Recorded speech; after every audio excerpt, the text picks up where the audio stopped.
Jumpa lagi di ruang belajar Jogja Cerdas. Cerdas orangnya, cerdas budayanya. Kita belajar tentang keistimewaan Daerah Istimewa Yogyakarta. Undang-Undang Nomor 13 Tahun 2012 adalah undang-undang khusus tentang keistimewaan Daerah Istimewa Yogyakarta. Sehingga kalau kita akan belajar tentang bagaimana Daerah Istimewa Yogyakarta di dalam NKRI, ya kita belajar dari undang-undang itu yang dikenal sebagai UUK, Undang-Undang Keistimewaan DIY. Nah, kita akan belajar secara menyeluruh tentang keistimewaan DIY, sehingga paling mudah secara jurnalistik kita belajar dari pertanyaan-pertanyaan mendasar. What, who, where, when, why, dan kemudian how. Nah, kita mulai dari yang pertama ya. What? Apakah keistimewaan Daerah Istimewa Yogyakarta? Kita akan melihat yang pertama, dan ini menjadi pintu masuk untuk kita belajar lebih lanjut tentang keistimewaan DIY. What? Apakah keistimewaan DIY itu? Nah, di dalam pasal 1 dari Undang-Undang Nomor 13 Tahun 2012 tentang keistimewaan DIY itu dijelaskan bahwa keistimewaan Jogja, keistimewaan DIY itu adalah keistimewaan kedudukan hukum yang dimiliki oleh DIY berdasarkan sejarah dan hak asal-usul menurut Undang-Undang Dasar RI tahun 45 untuk mengatur dan mengurus kewenangan yang istimewa. Jadi kalau berbicara tentang apa keistimewaan DIY dalam konteks keistimewaan Daerah Istimewa Yogyakarta, ini adalah berbicara tentang kedudukan hukum yang khusus menurut Undang-Undang Dasar 45. Karena di dalam UUD 45 itu memang diatur ada beberapa daerah di pasal 18 ya, yang bersifat khusus, yang bersifat istimewa. Dan salah satu alasan kenapa daerah-daerah tertentu bersifat khusus itu adalah ada sejarah dan asal-usul yang khas. Dalam hal ini Yogyakarta itu punya asal-usul, punya sejarah yang khas, yang unik. Karena Yogyakarta ada sebelum Republik Indonesia ada. Dan Yogyakarta bergabung dengan RI. Itu aja, jadi ada keunikan sejarah. Nah, kemudian kedudukan hukum yang khas ini berarti berimplikasi bahwa daerah-daerah yang disebut istimewa itu harus memiliki dasar hukum yang jelas juga. Jadi di samping ada UUD 45, harus ada undang-undang khusus juga tentang masing-masing. Dan memang kalau kita lihat setiap daerah istimewa di Indonesia itu ada undang-undangnya. Misalnya kita melihat ya, Papua itu ada Undang-Undang Nomor 21 Tahun 2001. Daerah Istimewa Aceh itu juga memiliki kedudukan yang istimewa di dalam NKRI, diatur di Undang-Undang Nomor 18 Tahun 2001. Jakarta itu juga daerah istimewa, disebut daerah khusus ibu kota, itu diatur dengan Undang-Undang Nomor 29 tahun 2007. Nah, Yogyakarta keistimewaannya diatur dalam Undang-Undang Nomor 13 tahun 2012. Ya, jadi kalau ditanya tentang keistimewaan Yogyakarta itu apa, ya kadang-kadang begini ya, masyarakat awam ditanya Jogja istimewa karena apa? Jawabannya macam-macam kan. Oh, Jogja istimewa karena pendidikannya. Oh, Jogja istimewa karena seninya, karena budayanya, karena kulinernya, dan sebagainya. Ya nggak salah. Cuman keistimewaan DIY dalam konteks keistimewaan Daerah Istimewa Yogyakarta di dalam NKRI, jawabannya adalah itu bicara tentang kedudukan hukum yang khusus. Nah, kedudukan sebagai daerah istimewa di dalam NKRI yang berimplikasi pada kekhususan, keunikan atau sifat yang asimetris dari daerah itu yang membedakan dengan daerah-daerah lain, yaitu di dalam ada kewenangan-kewenangan yang bersifat istimewa. Itu. Sehingga kalau kita bicara tentang keistimewaan DIY, kita akan melihat adalah satu daerah yang memiliki kewenangan-kewenangan yang istimewa. Sama di daerah-daerah lain yang juga disebut istimewa, itu mempunyai kewenangan-kewenangan yang khusus, yang membedakan dengan daerah lain yang tidak istimewa.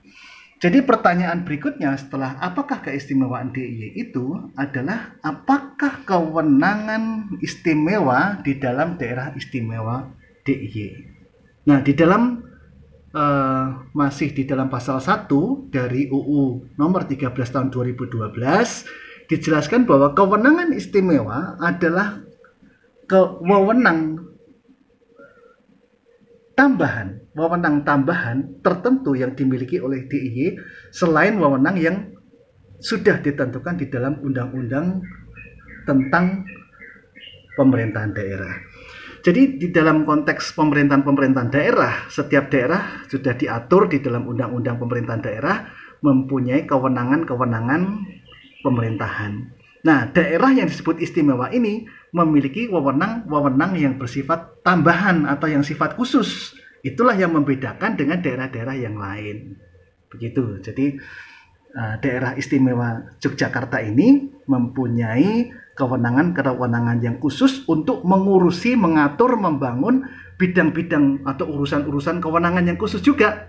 Yang di dalam konteks DIY di pasal 7 dari Undang-Undang Keistimewaan itu ada kewenangan untuk mengurus 5 urusan pembangunan. Nah, ini kewenangan khususnya di sini. 1. Mengurusi tata cara pengisian jabatan gubernur, kedudukannya, kemudian tugas dan wewenangnya. Ya, jadi ini kekhususannya dari DIY, di mana di Yogyakarta tidak ada pemilihan gubernur dan wakil gubernur, tetapi ada pengisian jabatan gubernur dengan cara ditetapkan, yang mana Sultan dan Paku Alam yang bertahta itu ditetapkan sebagai gubernur.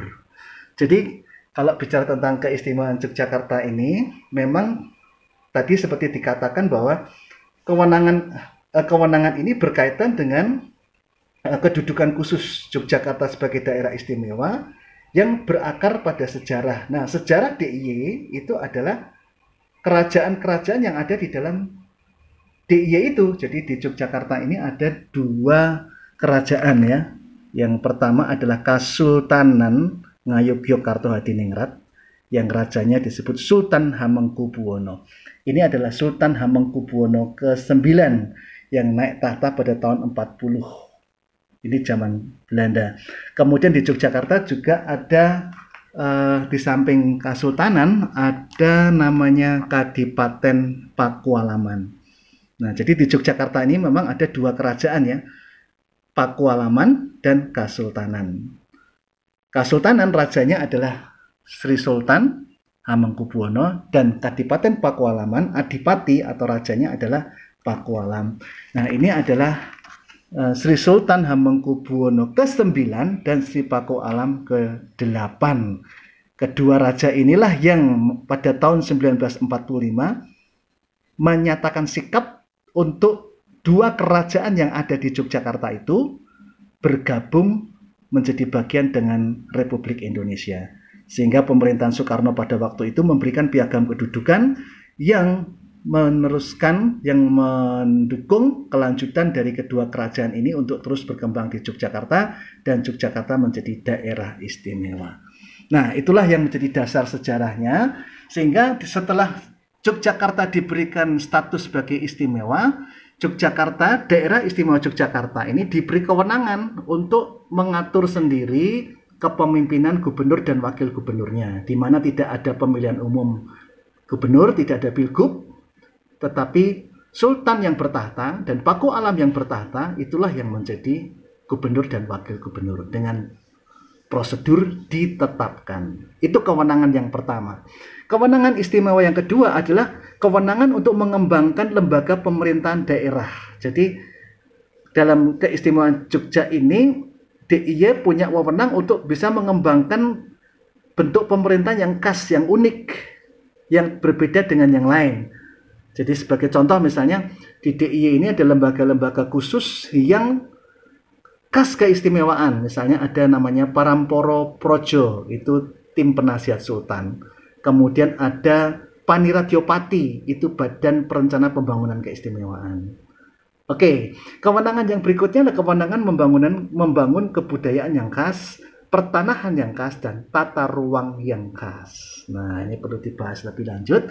Tapi itulah, kalau ditanya apa keistimewaan Jogja? Keistimewaan Jogja adalah keistimewaan Jogja, kedudukan hukumnya di dalam NKRI sebagai daerah istimewa menurut UUD 45. Yang karena keistimewaan itu, maka Yogyakarta mempunyai kewenangan untuk membangun bidang-bidang khusus. Kewenangan itu bersifat tambahan yang mengatur, yang memberikan DIY hak untuk bisa mengatur bidang-bidang khusus. Yang mana ada 5 urusan tadi. Pengisian gubernur, kemudian pemerintahan bisa dibangun unik, kebudayaannya, pertanahannya, dan tata ruang. Oke, satu lagi pertanyaan yang berkaitan dengan apa, itu adalah apa tujuan keistimewaan DIY. Jadi di pasal 5 dari Undang-Undang Nomor 13 Tahun 2012 tentang keistimewaan daerah istimewa Yogyakarta itu ditegaskan tujuan-tujuan pembentukan atau pengaturan keistimewaan DIY. Jadi ini targetnya, ini sebetulnya ukuran suksesnya. Kalau tujuan ini tercapai, ya berarti keistimewaan itu sebetulnya tercapai menurut undang-undang keistimewaan itu. Nah, makanya ini evaluasi itu harus selalu dilakukan, dan pemerintah cukup fair dan cukup rigid, cukup detail menilai pelaksanaan keistimewaan DIY. Jadi ini misalnya adalah laporan evaluasi pelaksanaan keistimewaan DIY 2013-2017. Nah, ini bagus. Karena keistimewaan DIY itu memang dibentuk dengan tujuan khusus. Ini targetnya. Jadi ada 5 tujuan dari pengaturan keistimewaan DIY. Pertama, Jogja Istimewa atau keistimewaan Jogja ini diatur supaya mewujudkan pemerintahan yang demokratis. Oke, 1. Lalu yang kedua, tujuannya adalah mewujudkan kesejahteraan dan ketenteraman masyarakat. 3. Keistimewaan DIY punya tujuan mewujudkan tata pemerintahan dan tatanan sosial yang menjamin Kebhinneka Tunggal Ikaan di dalam kerangka NKRI. Tujuan keempat adalah menciptakan pemerintahan yang baik. Dan tujuan kelima adalah melembagakan peran dan tanggung jawab Kasultanan dan Kadipaten Pakualaman dalam menjaga dan mengembangkan budaya Yogyakarta yang merupakan warisan budaya bangsa.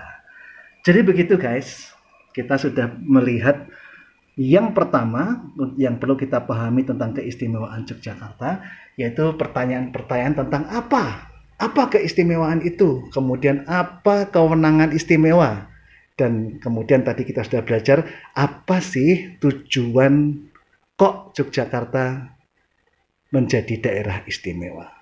Yuk belajar terus tentang keistimewaan daerah istimewa Yogyakarta.